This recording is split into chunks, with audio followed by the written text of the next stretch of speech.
Adventist World Radio, the voice of hope. Radio feon'ny fanantenana na ny AWR.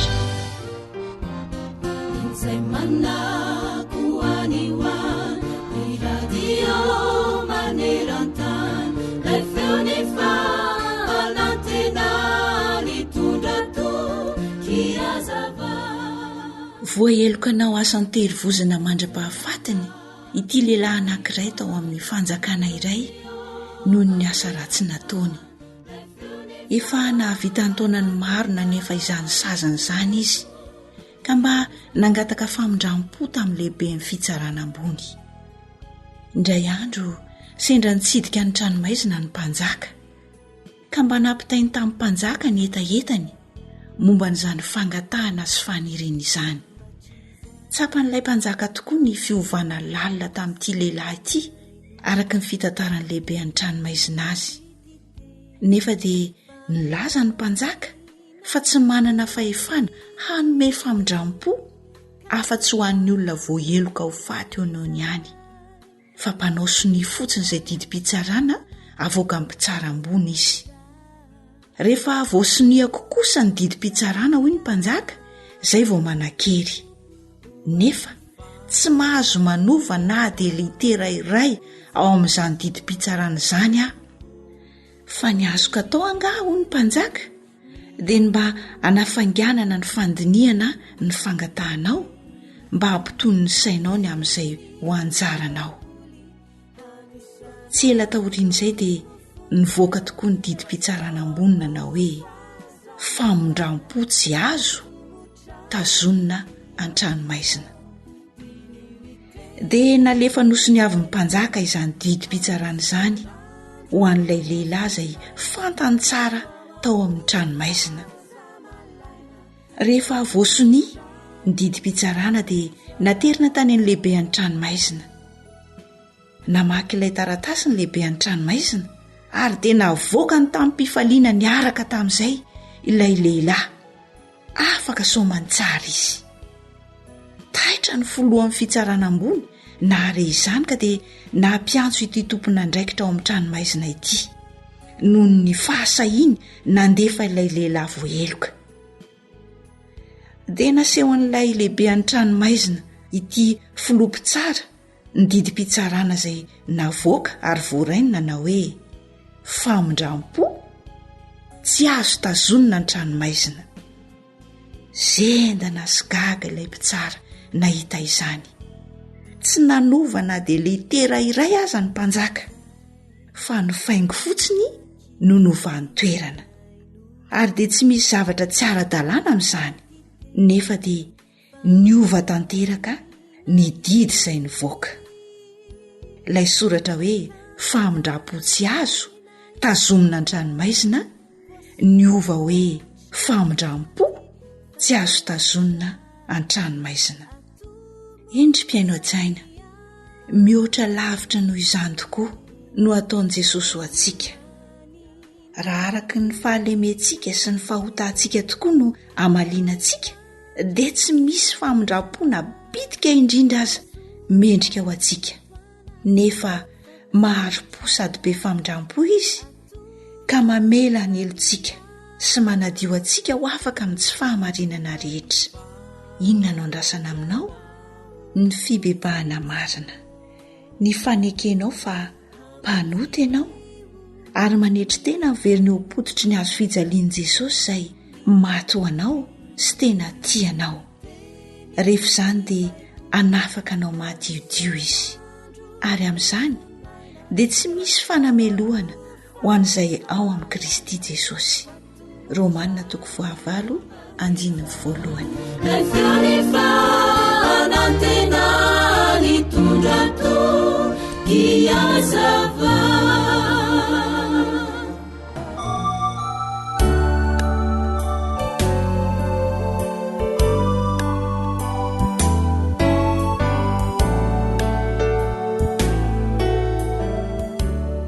tarika hiraina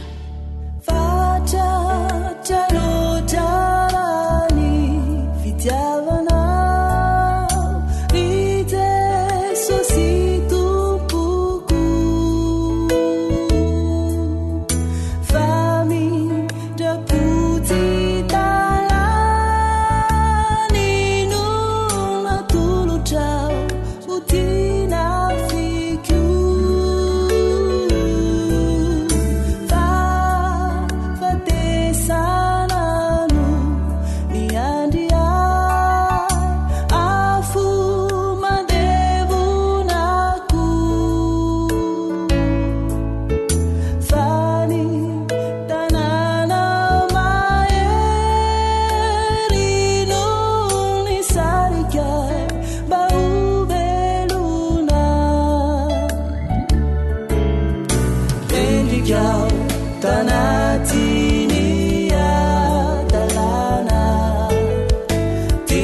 titrano nameno ny fo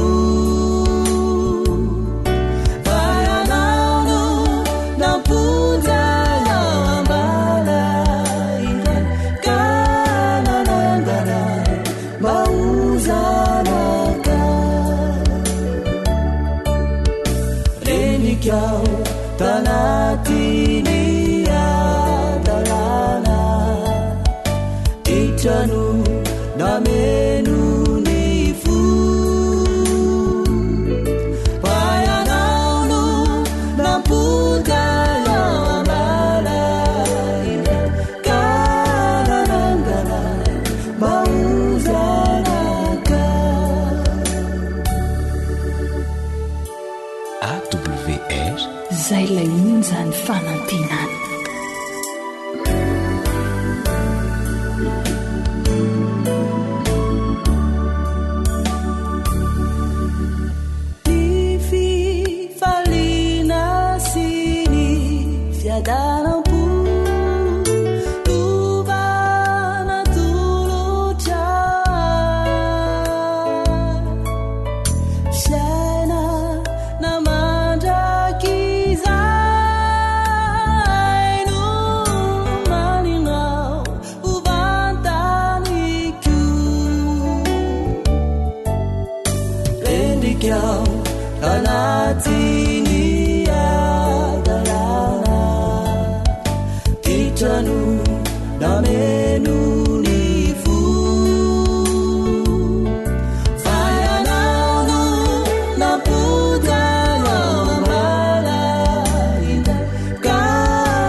Harena ny fahasalamako.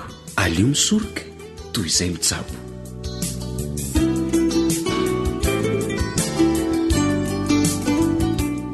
Miarabanao tafaraka atao anatin'izao fandaharana miresaka fahasalamana izao. Irariana indrindra mba hitondra soanao ny fiainona izao onjam-peo izao dia manasanao ary hankafy.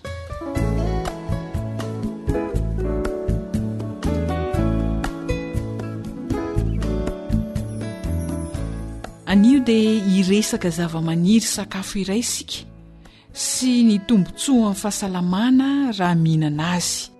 Tsinona izany fa ny selery. Manana tsiro manokana ho azy ny selery. Misy tao amin'ny malemy azo hohanina tsara izy, miampy ilay raviny maitso iny. Iny taon'ny selery malemy iny dia azo anaovana salady tsara mihitsy, ampiarahana amin'ny lasosy voasary makirana, ohatran'ireny manao lasary salady ireny mihitsy izany. Raha ampangotrahana indray ny selery dia manome rony sady matsiro no manasitrana. Azo atao mitokana nefa azo ampiarahana amin'ny oignon ihany koa io roana selery io. Andramo fa tena matsiro sady mahasoa. Raha tianao atao jus ny selery dia mety tsara, tena mety tsara. Amboarina amin'ilay tahony sy raviny iny ny jus. Ny fomba fisotro azy indray, izany hoe fomba fisotro an'ilay jus ana selery ahasoa ny fahasalamana, dia asiana gotina voasary makirana kely, dia atsasaky ny vera no sotroina amin'ny fotoanan'ny sakafo. Rehefa hisotro azy ianao dia atao arak'izay tianao ilay gotina voasarimakirana. Io zany tsy misy hoe zao gotina zao goto, fa zay tianao zany no anaovanao an'ilay gotina voasarimakirana arak'izay tsiro mety amin'ny vavanao zany. Fa samy fomba azo hinanana ny selery avokoa izay nitansaina taminao zay, akoatra ny fomba fampiasantsika azy amin'ny lasopy.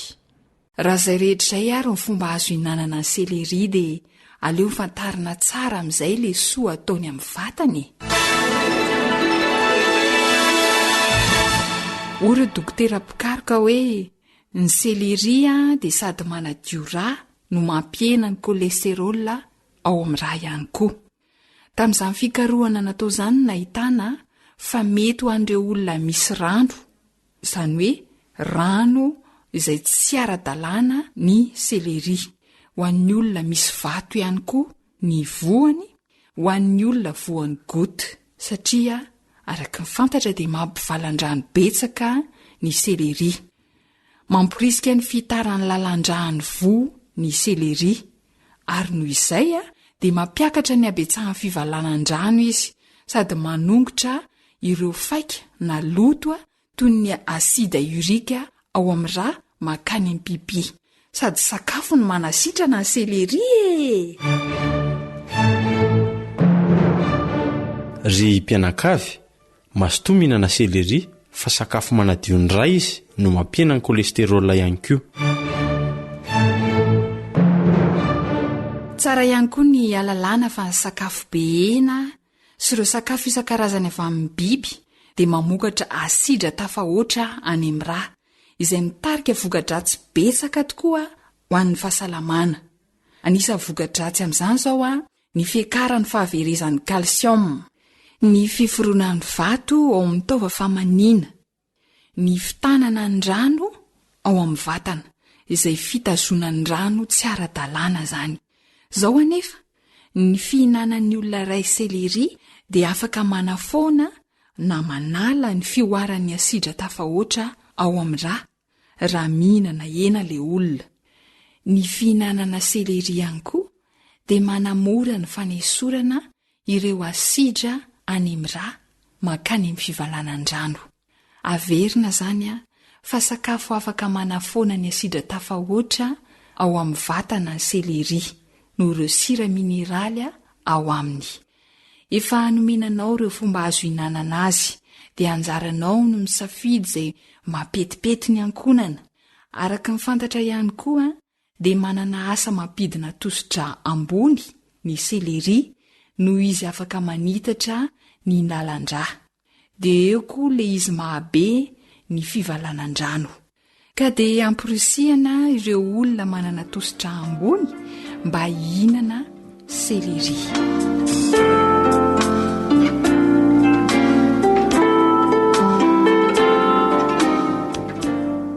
Ny fanandramana natao tao amin'ny université iray tany Singapour dia nanambara fa mampiena ny fatran'ny kolesterôla ao amin'ny rà ihany koa ny selery. Ka raha ambonimbony zany ny fatran'ny kolesterôla ao aminao dia mihinana ihany koa selery.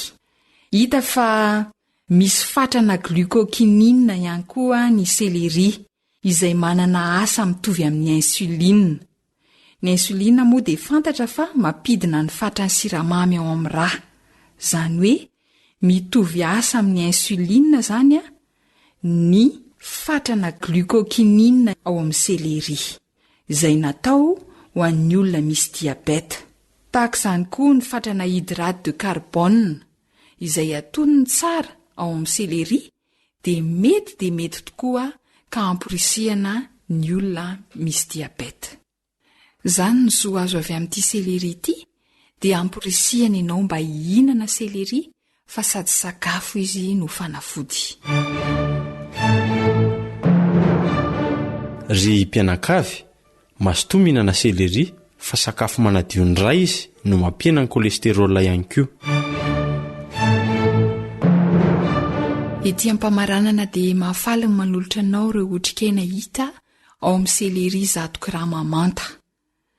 Ahitana energia na tanjaka 9.4 kilokaloria ny selery 100 grama manta. Ahitana protéine aotra faingo 570 grama, hydrate de carbone ray faingo 570 grama, fibre ray faingo 70 grama.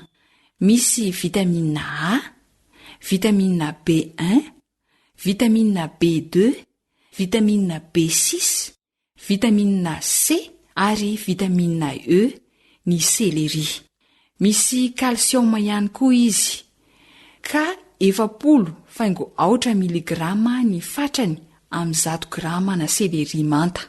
Misy phosphore 520 miligrama, magnesium 20 miligrama, fer na vy 700 miligrama, potassium 720 miligrama, zinc 30 miligrama ary sodium 720 miligrama.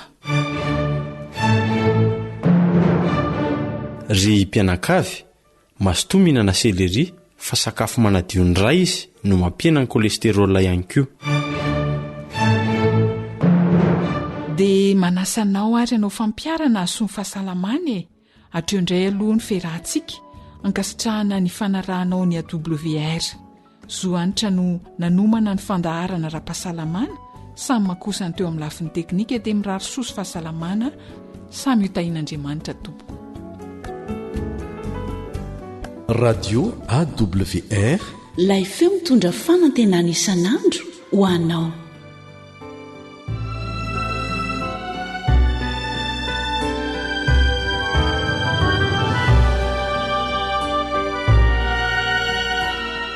MR Vonjy. Ny tompo tsy mahelako ny teny fikasany, fa miambena fony anao mareta mivava. Ny fatanterany de tsy voatery androany, ka zadodona ianao mba mitorosay. Maharimpo izy jereo nalatsany ny rany, mba hamonjena asianao tadidinao ve. Zay zakanao ihany ane no hindro ampitondrainy, mba hanefena ny toetranao ka maherezare. Tsy tiany hisovary ny zanany rehetra, ka otrikaanao hahery ampaharetana. Zay zakanao ihany ane no indro ampitondrainy, mba hanefena ny toetranao ka maherezare.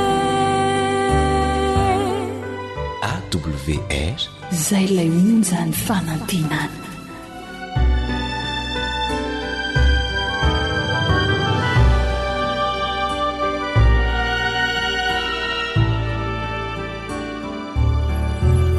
Maharimpo izy jereo nalatsany ny rany, mba hamonjena asianao tadidinao fe. Zay zakanao ihany ane no indro ampitondrainy, mba hanefena ny toetranao ka maherezare. Tsy tiany hisovary ny zanany rehetra, ka otrikaanao hahery ampaharetana.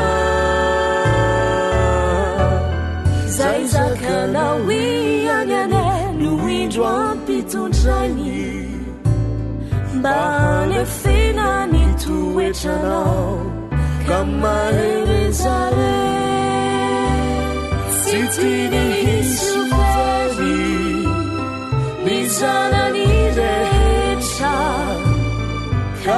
zakanao hahery ampaharetana zay zakanao iagnane no indro ampitondrany mba hanefena ny toetranao ka maherezare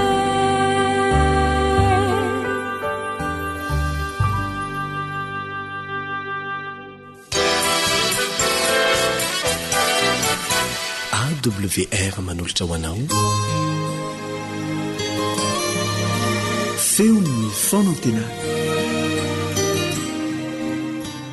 manolotra ny arabantsika rehetra manaraka izao fandarana izao ary ankasitrahana feno dia feno ny nanoloranao ampahampotoana ianarana iaraha-mianatra ny ten'Andriamanitra amin'ity anio ity no hevitrika androany dia ny hoe na dia izay kely indrindra aza dia araka hivavaka isika.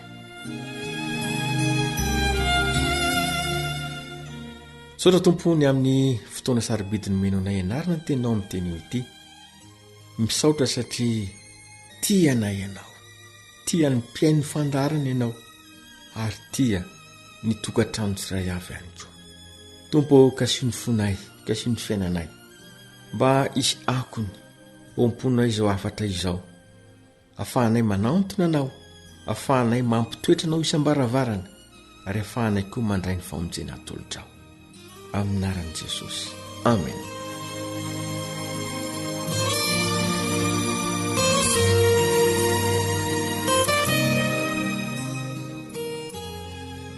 Na dia izay kely indrindra aza matetika no tojo fahakiviana isika ary rehefa manao izay tratry ny herintsika mba hamana ny olana indrindra moa rehefa fanasitranana aretiny natao dia miezaka itsika ny hitady ny fomba rehetra.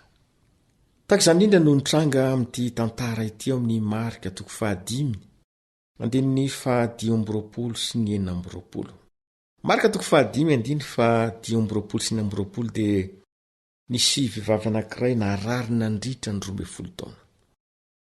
Teo vela ty vehivavy ity, teo sitrana izy ka nanao ny fomba rehetra voalaza fa niatra zavatra be tamin'ny mpanao fanafody, lano ny fananany rehetra, indrisy fa tsy nety sitrany ny aretina. To eri-po-verimaina izany rehetra izany. Ary ny tena loza azy dia ny hoe voamaika ny amafy ny ombo ny aretina ary mety atarika amin'ny fahafatesany izany rehetra izany. Mba saintsana inge hoe marary mandritra ny 12 taona izany. Rehefa sarintsana inge ny hoe marary mandritra ny fotoana lava dia lava. Tsy misy masoandro mihiratra, tsy misy mba toky ny pahasalamana. Kivy, tapidalakale. Ary tsy misy azo natao intsony satria efa nandramana avokoa ny fitsaboana rehetra. Nety manana koa efa tsy misy azo atao intsony. Kivy lay vehivavy. Ketraka ary tomaizina ny eo anoloany rehetra. Tsy nisy na dia tsirim-panantenana ny ovelona sy ositrana no tiaretina nahazo azy ity. Tampoka teo anefa dia izao ny voalaza ny 17 Marika 5 andininy 17 dia ny hoe nahareny amin'i Jesosy lay vehivavy. Nahare fa nanao fahagagana Jesosy, nanasirina retina rehetra ary izay rehetra nanantona azy dia sitrana avokoa. Lay fahakiviana, lay andro manjombona tapaka ny heviny fa hitady an'i Jesosy. Tapaka fa izay ny vahaolana farany azo atao dia ny manantona ny mpamonjy. Manantona lay tompony famonjena, manantona lay hany fanantenana. Ripeny malala. Efa mba nanjoto zavatra toy izany mantsy isika. Efa mba nitranga zavatra toy izany teo amin'ny fiainanao.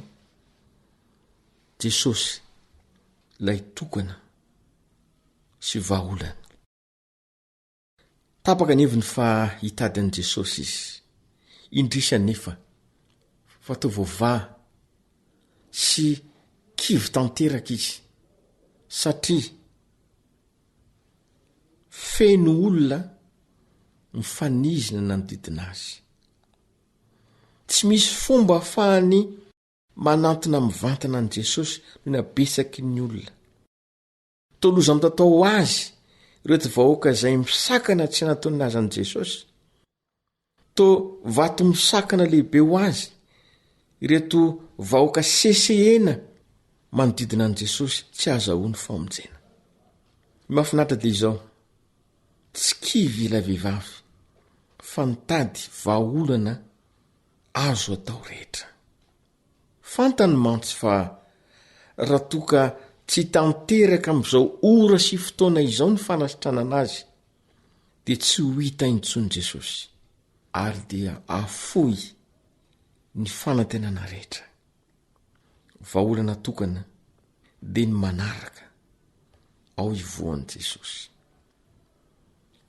Petraka ny fanontaniana manao hoe angaha tsy hitan' Jesosy ilay vehivavy, angaha tsy tsapan' Jesosy fisiany ty renim-pianakaviana mahonena, mahontsa sy mahavaky fo lazony aretina nitry ny 10 taona ity. Vahaolana tokana dia hoe manaraka an' Jesosy amponoana. Ary ny zavatra mahafinaritra dia izao, tsy niahotra ilay vehivavy, tsy kivy ny hoe indrisy be ny olona ka tsy hiditsy azo atao fa dia aleo mionona, be ny olona ka dia alao re mionona amin'izao. Tsy izay ny nataony fa nanana finoana tsy voahozongozona izy, ary tsy nanantena zavatra maro izy fa zavatra tsotra sy tokana ihany. Dia izao ny voalaza amin'ny 7 tapany fahatelo. Marika toko 5:7 tapany fahatelo dia ny hoe na dia ny fitafiny ihany aza ny voatendriko sarotry nono izany, nefa goavana ny finoana, goavana ny herim-po sy herin-tsaina tao anatiny, tsy nety voazongozona ilay finoany tao anatiny. Efa laniaika mantsy ty vehivavy ity, efa nahazo vahana lalina tao aminy ny aretina nandritra ny 12 taona, vatany efa lazo ny aretina sy ny fanaintainana. Indro finoana tokana dia ny hoe na dia ny fitafiny ihany aza dia ampy anasitrana. Antonany maringe ny fanalaniana tamin'ity vehivavy ity ny mpitsabo sy ny mpanao fanasitranana rehetra. Antonany maro nefa ny alalanenina fa dia tsy nahomby sy ny sisa. Eto indray dia ohatrany hoe fikasiana fitafiana ihany ve dia asitrana. Nanana finoana lalina ilay vehivavy.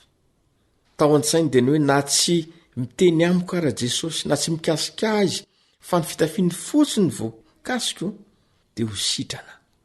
Ny 7 dia mahafinaritra. Marika toko 5:7 dia ny hoe rehefa nikasika ny fitafiny Jesosy izy dia ritra ny loharanona aretina.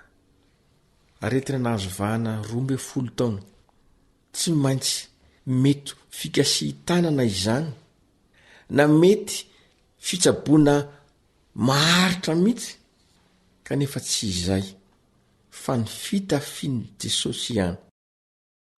Rehefa navita izany ty vehivavy ity, malahelo, kivy, tsy manana fanantenana, rehefa nikasika an' Jesosy dia nahatsiaro maivana ary lasa ny rofy sy ny aretina rehetra. Ianao izay miaino zao afatra izao, mety ao anatin'ny akivina anao amin'izao oro izao indrindra, mety mahatsiaro kivy sy ketraka anao amin'izao fotoana itenenan'izao ny hoe endre ty fiainako, endre ny momba manontolo, antonany maro nefa mba nitidavako vahaolana, tsy miova Jesosy. Ndeha anaraka azy. Mahafinaritra ny antso amin'ny Marika toko 5:7, Marika toko 5:7, mandehana somatsara sy trana ny aretinao. jesosy misy nanao fanambarany tamin'ilay vehivavy ary tiany koa anao zany fanambarany zany am'tian'io ity eo amin'ny fiainanao. Mety ilazanao hoe za tsy marary ra-batana fa mety manana olana zavatsarotra de o jesosy manao hoe mandehana vova ny olanao ivavaka isika. Misaotra tompony amin'ny teny sarobidiny menao nay tamin'ny tian'io ity. Mila anao zahay, mila sitranonao zahay, mila ny tananao ikasika anay izahay. Tompo omeo finoana izahay ho tahaka nyity vehivavy ity, fa na dia ny fitafiana fotsiny azy dia nahasitrana azy amin'ny tenyito ihany koa. Dia omeo finoana izay fa na ny teninao fotsiny azy dia asitranay ary mitenena aminay manao hoe mandehana sitrana naretinao na mandehana voavahany olanao aminaran'i Jesosy. Amen.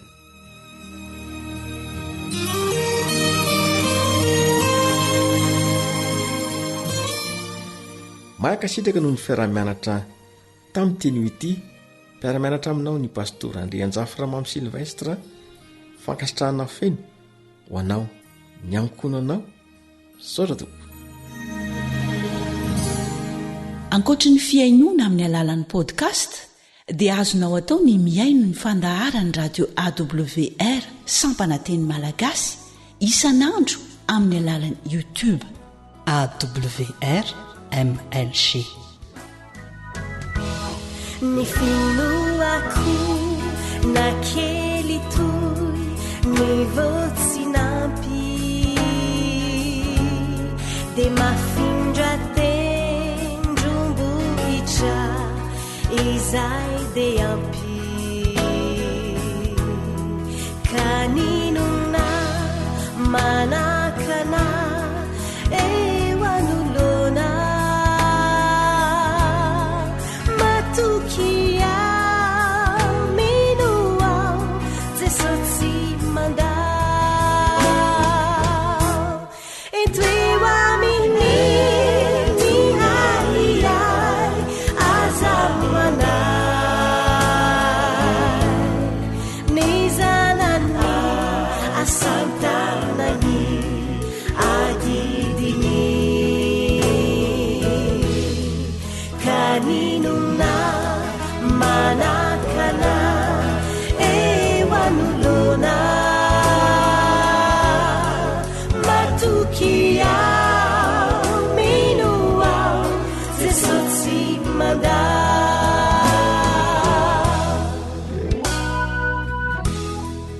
Tarika Jacqueline.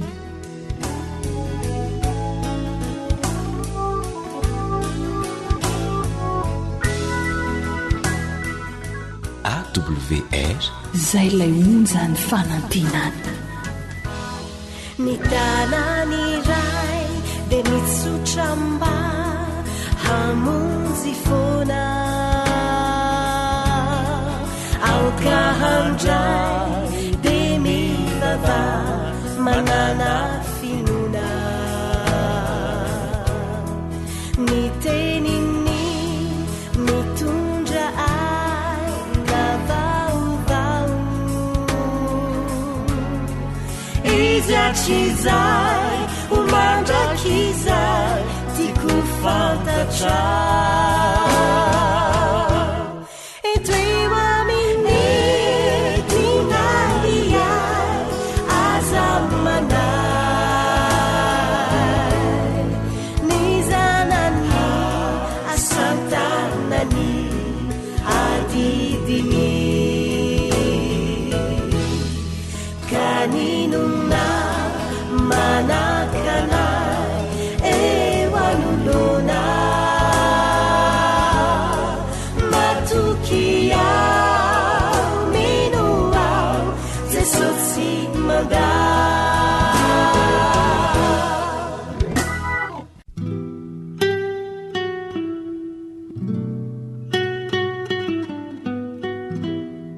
voatsinapy. Ataovy tahaka ny velo ranony mpianadahy ny fiainana izay mivadika aloha ho resiny noho ny raisana.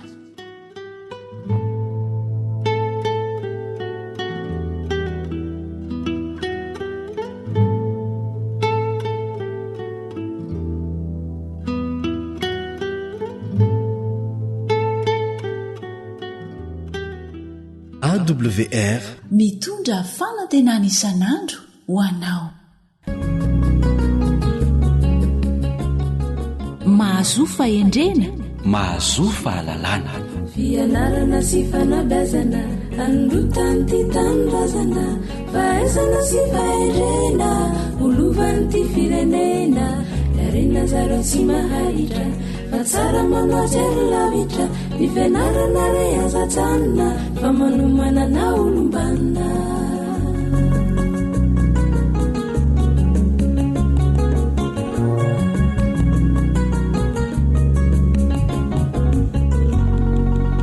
Ankafaliana mandrakariva no anolorana anao piaino ny arabo mba perarentsoa dia ho tatily manatody amin'ny pariny isika izay tafaray amin'ny alalan'izao onjam-peo zao ka ho tafaray ny samy mamy miarabanao namana lehilahy.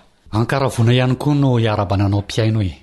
Mirary ny faharetanao hatramin'ny faran'izao fandarana izao dia ahitany soa ahitany tsara ny enao. Miarabanao ihany koa namana Joelanto Armisa.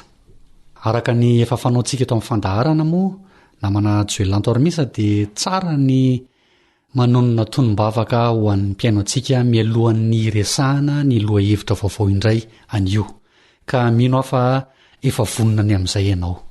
Marina tokoa zany ny namana lehilahy fa andeha hivavaka aloha isika.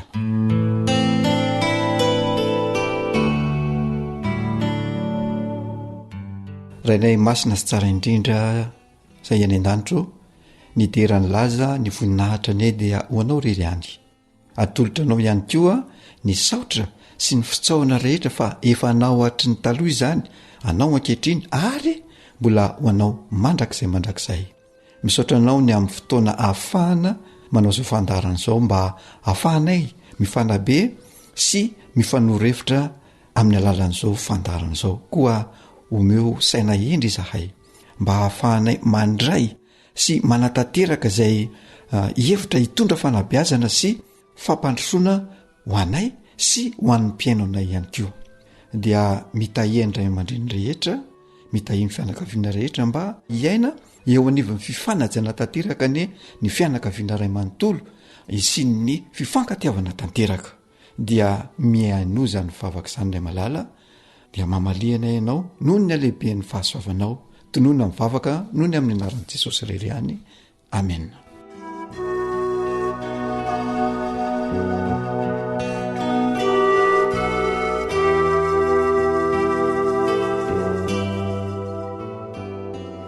Ankasitrany ianao tamin'izay tonombavaka no tanterahanao teo izay.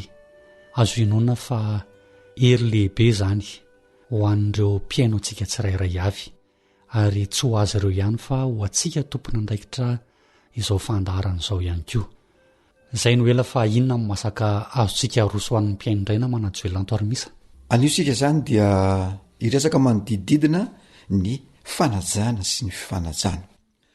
Mety misy manontany fa inona moa ny aton'izany dia izany natao dia mba ho fampafantarana ireo olona izay tsy mahafantatra izany sy fampatsehivana sy ho fanatanterahana ho an'ireo izay efa mahafantatra izany kosa. Arak'izany anisan'ny hanitra mamerivero sy soa indrindra sotoavina amin'ny fomba malagasy ny fanajana sy ny fifanajana. Ny mahavariana indrindra amin'izao fotoana izao namana lehilahy dia toa misy ireo manamaivana izany hoe fanajana sy fifanajana izany ankehitriny. Ary ny mampalahelo dia misy mihitsy azy ireo say manosiosy say manao tsinitsinina izany hoe fanajana sy fifanajana izany. Amin'ny lafiny indray ny mahafinaritra kosa indray dia mbola misy ireo manatanteraka izany hoe fanajana sy fifanajana izany ho lalam-piaramonina sy lalam-piainana tanteraka ary mihevitra izany ho manody raha dikaina eo amin'ny fiaramonina izany fanajana sy fifanajana izany. Arak'izany dia ndeha hiverenana kely ny fampafantarana sy fampatsahivana izany hoe fanajana sy fifanajana izany satria toa very momboka ilay fotokevitra izany sy ilay sotoavina ankehitriny ka izany natao dia mba ahafahana mampiatra azy indray eny anivon'ny fiaramonina isan-karazany.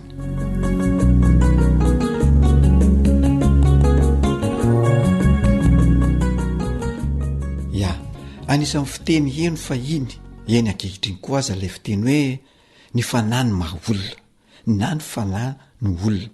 Io fiteny io a teny malagasy tsara io, teny malagasy tena malaza zany io, ary matetika no anisan'ny fotom-pisainana lalina iorenan'ny fiarahamonina malagasy sy ijoroan'ny fahendrena malagasy mihitsy a izany hoe fanahy ny maha olona. Ary zany fanahy maha olona ao amin'ny olona tsirairay izany no miteraka ny asina manjo ny olona miaina rehetra eny anivon'ny fiarahamonina. Raha misy kosa ny mifanohatra an'izany dia mampametra-panontaniana hoe izany ve tsy efa olona maty fanahy na olona efa maloto fanahy, zany hoe tsy mieritreritra ny fanahy maha olona na fanahy ny olona io zany ny olona de referina fa maty eritreritra mihitsy namana lehilahy. Ya, inona marina moa zany a ity hoe fanahy ny maha olona ity namana Joelanto Armisa. Io zany raha tsorona de tsy inona fa io lay vetesitsika matetika teto amin'ny fandarana lay atao hoe rafitsaina izay nanabiazana sy namola volain'ny ray aman-dreniny zaza anankiray ka niseho izany fananana rafitsaina zany any amin'ny fahalebiazana, zany hoe no beazina anana n'ilay fanahy maha olona izany ny olona anankiray de ananana rafitsaina, de rehefa avy eo a miseho io toetra io mitondra fahatsarana rehefa tonga any amin'ny fahalebiazan'ilay olona anankiray. Ka raha misy ary ilay atao hoe olona tsy manam-panahy sy atao hoe tsy manam-pahendrena dia zay le atao hoe olona verisaina, olona tsy mendrika aja intsony, olona tsy manana rafitsaina, tsy manana fandaminana, tsy manana fahatsarana hoentina eo amin'ny fiarahamonina. Ary azo lazaina fa tena very zoa makasina izany olona zany, very hatramin'ny maizaya any olona tsy manana an'izay fanahy maha olona io namana lehilahy. Satria nahoana moa zany no lazaina an'izay namana Joelanto Armisa? Satria ilay asina ao amin'ny olona tsirairay avy izay mitondra fahatsarana eo anivon'ny fianakaviana sy eny anivon'ny fiarahamonina no tsy misy tsony ao amin'ilay olona anankiray. Ilay fanahy maha olona zany tsy mitondra asina, tsy ao aminao tsony ilay izy. Ilay fahatsarana izay mamaritra ny fanahin'ilay olona izay maha olona azy sy hoe natao hoe hiavan'ilay olona amin'ny hafa no tsy hananan'ilay olona tsony, dia zay a le hoe olona tsy manam-panahy. De fantary koa fa ny fananan'ny olona fanahy no hiavahany amin'ny biby, zany hoe mampiavaka ny olona amin'ny biby zany a dia ny fananan'ny olombelona fanahy.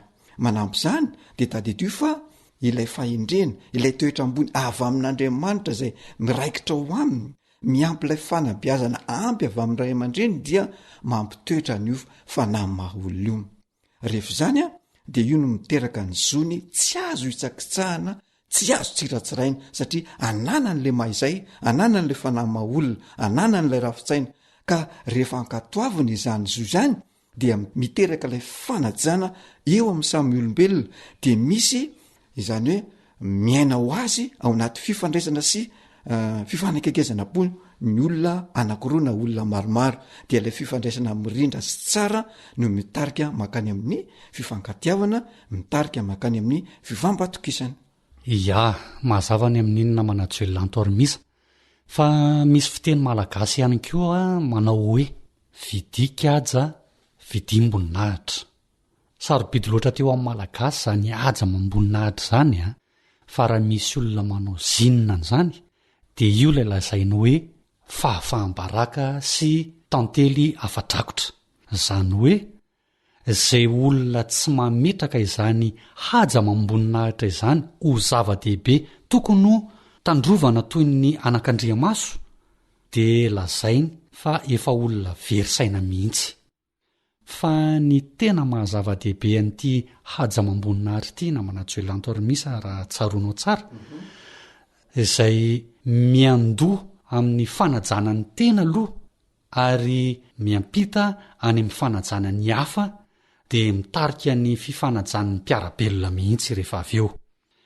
Zao mantsy namana Joelanto Armisa, ataon'ny olona izay tsy mahay manaja ny tenany ahoana moa ny anaja sy anome voninahitra ny hafy. Ny fifanajana mantsy de endriky ny fanajana ny tena aloha voalohany indrindra, de izay vao miampita any amin'ny hafa, zay vao miparitaka eo anivon'ny fiarahamonina. Dia de mifandraiky am'izany ihany ko namana lehilahy le hoe mifanome aja sy voninahitra dia miteraka sy fananana fitsimbinana sy ny zo samy mahaolona ny tsirairay ka raha tena tiana sy lalaina zany izany atao hoe zo sy fifampitsimbinana izany a dia miteraka ho azy an'le fifamomezana aja sy voninahitra io zavatra io nefany a tsy hita any anaty ihany io fa amin'ny alalan'ny teny aloako ny vava sy amin'ny alalan'ny fietsika izay ataon'ny tena no mamoaka an'io ka araka izany a dia tsara tandremana ny teny aloako ny vava tandremana ny fietsika ataon'ny tena sao manome fanafitohina ny hafa satria ny fanafitohinana izay ataonao amin'ny hafa dia vokatra ilay tsy fitsimbinana ny zoamakasin'ilay olona raha lazaina sy tsorina zany dia endriky ny fifanajana ny fifampitsimbinana eo amin'ny fiainana de eo ihany koa ny fifanampiana eo ihany koa ny fifamangina eo ihany koa ny fiaraha-mifaly eo ny fiaraha-miora zany rehetratra zany diany de endrika ilay fifampitsimbinana sy fifamomezam-boninahitra etsakilany dia mbola endriky ny fifamomezakaja ihany koa ny atao hoe teny miera na ny fifanakaloza-kevitra na ny filanany hevitry ny hafa filanany hevitra man'olona fa tsy ny hevitry ny tena rery no tiana ampanjakaina arak'izany da didiko eto hoe raha misy hevitra tapaky ny be sy ny maro de tsy tokony olona anankiray no andravana iny mba tsy ho tanterahana tsony zay le hoe isiny ny teny miera sy fifanarahana dia toy izany ihany koa ny fankatoavana ny anatra mahasoa na ny toro-hevitra izay ataon'ny hafa ny fifampiainona ny fametrahana ny hafa ao amin'ny toerana zay tokony isy azy zany rehetrarehetra zany zany de hevitry ny fifanajana fifamomezam-boninahitra ary fifampitsimbinana avokoa fa anisan'ny tena zava-dehibe iankina ny fifanomezam-boninahitra dia ny fifampitokisana izay amarin'ilay fiteny malagasy manao hoe atre mavita iambo mahefa izay midika hoe fametrahana fitokisana tanteraka amin'ny olona izay irahanao na endraminao na de tsy eo aza ny tenanao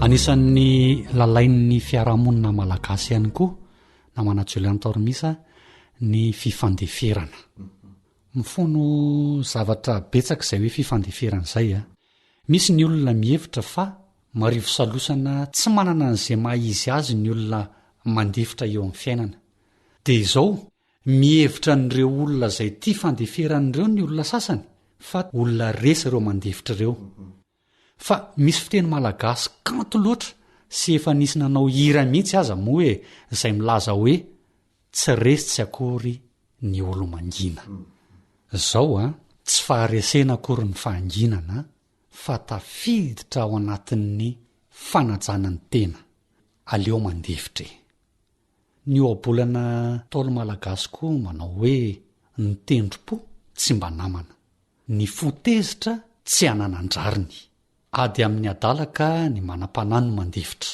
eo ihany koa ny hoe tolona amin'ntsakaiza ka aleo laviny toy izay mahalavo azy de mbola misy ihany koa oabolana milazany hoe ny tsy no fola mandefitra fa ny olombelona tsy fola mandefitra de eo ihany koa ny hoe raha rahampihavanana ka aleo veritsikaalakalaka-rena toy izay veritsikaalakalam-pihavanana sy ny sisa sy ny sisa santionany ihany ireo namanajoelantoromisa no entintsika eto amin'ny fandaharana saingy izao marina tokoa fa heverina ho fahendrena ny fifandeferana saingy misy kosa ny toe-javatra na toetr'olona tsy azo leferina na tsy tokony ho leferina andehantsika haka ohatra ny ratsy ny von'olona sarotra leferina zany zao mantsy ny rariny sy hitsiny de tsy maintsy tsimbinina hatrany ary eo koa ny lalàna manan-kery de tsy andefitra mihitsy amin'ny olony ratsy zany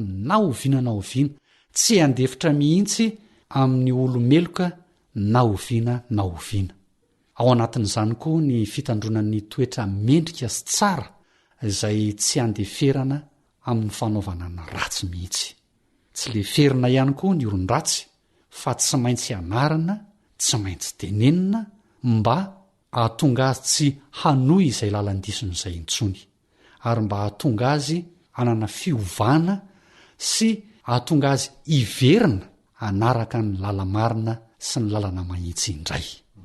Marina loatra zany namana relahy fa io fanajana io a dia aseho amin'ny alalan'ny teny sy ny atao ary ny fihetsika. Tsy misymitsy azo anamarinana ny olona anankiray hoe manaja olona izy na tsy manaja olona raha tsy miteny na maneho fihetsika izay mifandraika amin'izany.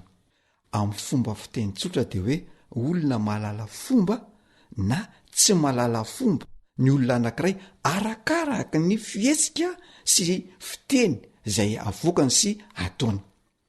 Fomba fanajana ihany koa ny teny miera fa fanitsakitsahana ny zo amakasy ny olombelona manam-panahy kosa ny teny kife lehibe, ny didy boraingina, ny didy jadona, ny fanjakana tsirefesy mandidy, ny fitondrana amin'ny tanila, ny fitondrana andremborivory, zany hoe fitondrana amin'ny saritaka tsy mandeha amin'izay loany fa ny besandry sy ny manakatao sy mibe vola ihany no afaka amin'ny teny sy maneho ny heviny.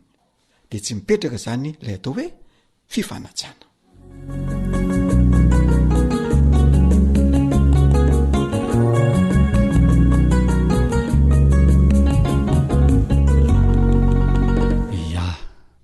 Andeo fehentsika izay resadresaka ny fanaovana teto izay na manajoelantormisa amin'ny ankapobeny a dia lafim-piainana tena tsimbin'ireo taolo malagasy a eo amin'ny fiarahamonina ny fanajana sy ny fifanajana.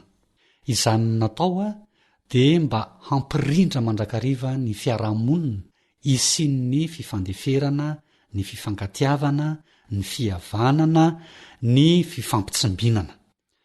Ny fanatanterahana n'ireo rehetra ireo dia miteraka fifampitokisana lehibe eo amin'ny fiarahamonina ka teraka ho azy ilay hoe trano atsimo sy avaratra e ka izay tsy mahalenky alofana.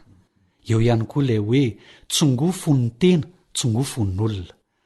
Ary aza manao vain-drahalahy tsy maharary ka hoy isika eto amin'ny fandaharana hoe raha tiana ary ny isin'ny firaisampo, raha tiana ny isin'ny firaisan-tsaina tanteraka dia lalao ireo fahendrena malagasy ireo. Dia ny fanajana zany, ny fifanajana ihany koa. Dia ho tanteraka aminao ilay hoe ataovy amin'ny hafa izay tianao atao amin'ny hafa aminao, ary aza atao amin'ny hafa kosa izay tsy tianao atao amin'ny hafa aminao. Izay indray ary no masakazo natolotra anao androany. Mankasitraka anao nanjoy hatramin'ny farany.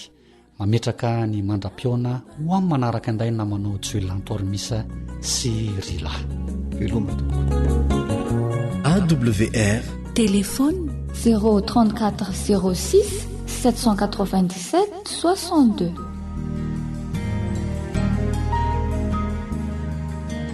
Faneteninao no fahamarinana. Taridalana manokana fianarana baiboly avoaka ny fiangonana advantista maneran-tany. Iarahanao amin'ny radio feon'ny fanantenana.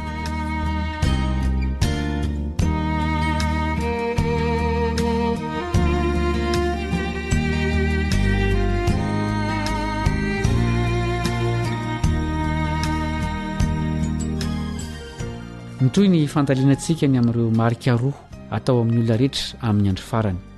Miaraba sady manasanao aritra hatramin'ny farany ny mpiara-mianatra aminao Kaleba Andretsikivy.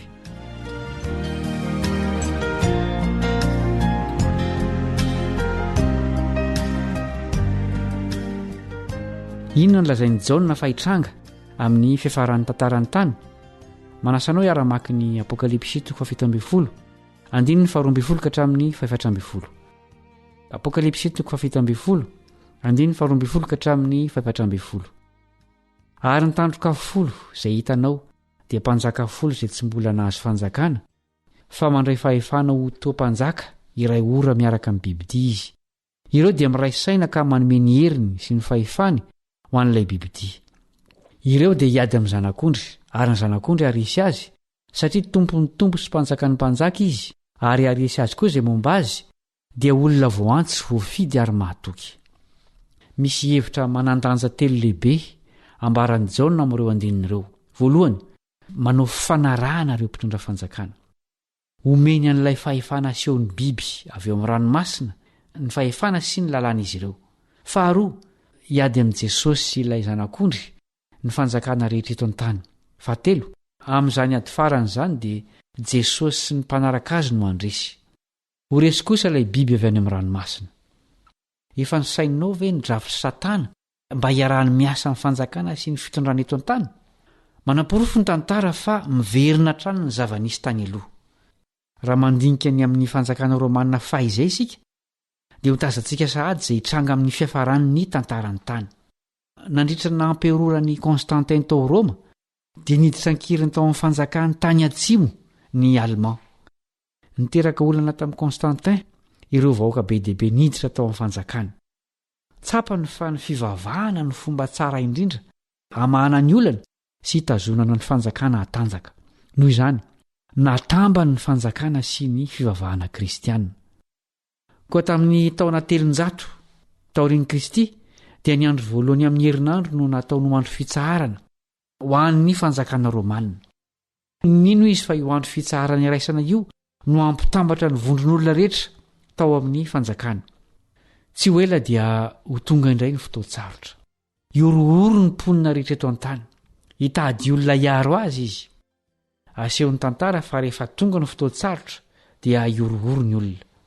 Mora ho an'ny mpitondra ratsy fanahy ny mifehin'ny planeta rehefa feno tahotra ny olona. Izany no nitranga tamin'ny lasa. Aokisika tsy eritreritra fa tsy hitranga intsony ny toy izany amin'ny ho avy. Milaza amin'ny Baiboly fa hisy zava-doza iseho amin'ny ho avy izay hamarana ny tantarany tany. Tsy fantatsika ny fomba hifarana ny zavatra rehetra. Hitantsika kosa nefa ny fiovana goavana izay miseho aingana. Noho izany, tokony ho vonina amin'izay zavatra rehetra mety hitranga isika. Ny vaovao mafala nefa dia izao: raha manana ny marika avy amin'Andriamanitra isika dia tsy ho voakasiky ny loza. Inona fa efa haitsika tsara ny mampiavaka ireo marika roa ao amin'ny Apokalipsy 7:12 sy 14. Olona masina no intsony Jesosy ireo manana ny marika avy aminy, ary inona fa teo anisan'ireo ianao. Mifarana ny fianarantsika androany. Misaotra noho ny faharetanao. Manasanao mbola anaraka ny toy ny mpiara-mianatra aminao Kaleba Ndretsikivy.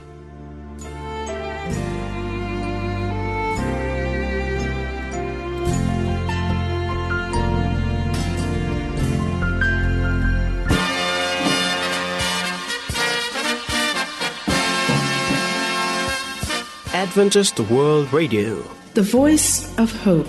Radio Femon'ny Fanantenana. Ny farana treto, ny fanarahanao ny fandaharan'ny radio Feo Fanantenana na ny AWR amin'ny teny Malagasy. Azonao ataony mamerina miaino sy maka maimaimpoana ny fandaharana vokarinay amin'ny teny pirenena mihoatriny 100 amin'ny fotoana rehetra. Raisoaryn'ny adresy ahafahanao manao izany: awr.org na feofanantenana.org.